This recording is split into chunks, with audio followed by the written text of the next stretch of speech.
बच्चों की तरबियत आज के ज़माने में एक अहम इश्यू है। कभी कभी माएँ ये कहती हैं कि हम तो बड़ी आसानी से पल गए, हमारे माँ बाप को इन सारी चीज़ों को सीखने की ज़रूरत नहीं थी, वो एक आंख दिखाते तो हम खामोश हो जाते थे।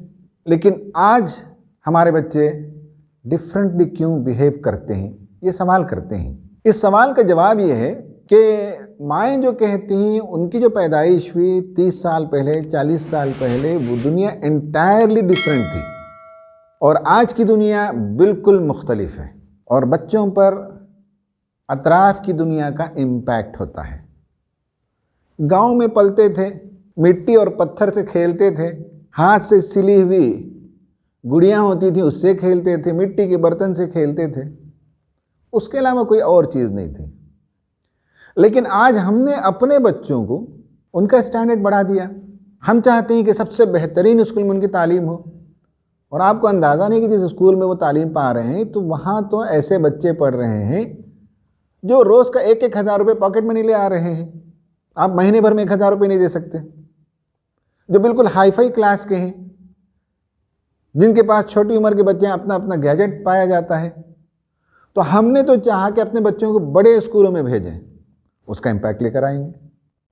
टेक्नोलॉजी ने इम्पैक्ट किया। हमारे बच्चे कॉमिक्स पढ़ते हैं, लाइब्रेरी में जो किताबें पढ़ते हैं, जिन उमूर पर उनके स्कूलों में बहस होती है, वो एंटायरली डिफरेंट है हमारे बचपन से। तो इसके नतीजे में हमारे लिए एज पेरेंट्स जिम्मेदारी बढ़ जाती है कि आज के ज़माने ने हमारे बच्चों पर जो इम्पैक्ट किया है उसको सामने रखते हुए हम कैसे तरबियत करें। तो पहले ये नुक्ता समझ लें कि ज़माने का इम्पैक्ट बच्चों पर होता है और आज के ज़माने में डिजिटल वर्ल्ड में हर चीज़ आने वाहिद में उनके हथेली में है। तो ऐसे ज़माने के बच्चों की तरबियत के लिए माँ बाप के अंदर भी सलाहियत में इजाफ़ा होना चाहिए। दूसरी बात वो ये समझें हम कि बच्चों की उम्र की अलग अलग नफ्सियात हैं, उन नफ्सियात से वाकिफ़ियत होनी चाहिए। उस उम्र में बच्चे वैसे ही बिहेव करते हैं, उनका कॉग्निटिव डेवलपमेंट का एक लेवल होता है, उनके लैंग्वेज और उनकी वोकैबुलरी का एक लेवल होता है। वो बच्चे मान लें कि नफ्सियात में कहा जाता है कि 0 से 7 साल ये एक इम्पॉर्टेंट एज है, इसकी सलाहियतें इनके मसाइल अलग हैं। 7 से 14 इनमें सलाहियतें अलग होती हैं, इनके मसाइल अलग होते हैं। 14 से 21 इनमें कुछ और सलाहियतें पैदा होती हैं, इनमें कुछ और मसाइल होते हैं। अगर माँ बाप को इसका इदराक ना हो तो परेशानी होती है, अगर इदराक हो तो परेशानी नहीं होती। मिसाल के तौर पर 14 से 21 की उम्र का आपके पास बच्चा है, अगर वो आपको पलट कर जवाब देता है, आप किसी चीज़ का हुक्म देते हैं और वो उसे मना करता है, वो अपने बिस्तर और अपनी चीज़ों को अनटाइडी रखता है, सोता ज़्यादा है और बहुत से और इश्यूज आप देखते हैं, तो आपको लग रहा है कि ये कोई एबनॉर्मल बिहेवियर है।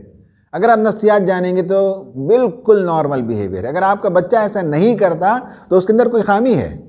वो एज ही है जिसके बारे में माहिरीन नफ्सियात ने लिखा है कि एंटी एज, जो आप कहेंगे उसके खिलाफ बोलेंगे। अगर ये एंटी जो तसव्वुर है अगर ये ना होता तो दुनिया में कोई नई चीज़ ईजाद नहीं होती। यही तो इंसान के इख्तलाफ करता, नहीं ये दवा सही नहीं है, जब वो उसका एंटी होता है, उसे तस्लीम नहीं करता तो एक नई दवा ईजाद करता है।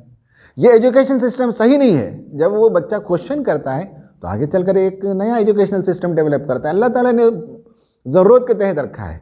अलबत्ता ये है माँ बाप की मोहब्बत, माँ बाप का एहतराम, अखलाकी तालीम अगर हो तो वो माँ बाप के ख़िलाफ़ एंटी नहीं होगा, दुनिया के इश्यूज़ पर होगा, एजुकेशन सिस्टम पर होगा, टैक्स सिस्टम पर हो सकता है, दुनिया की किसी और चीज़ पर हो सकता है, वो एंटी होगा, अनोखे तरीके से सोचेगा।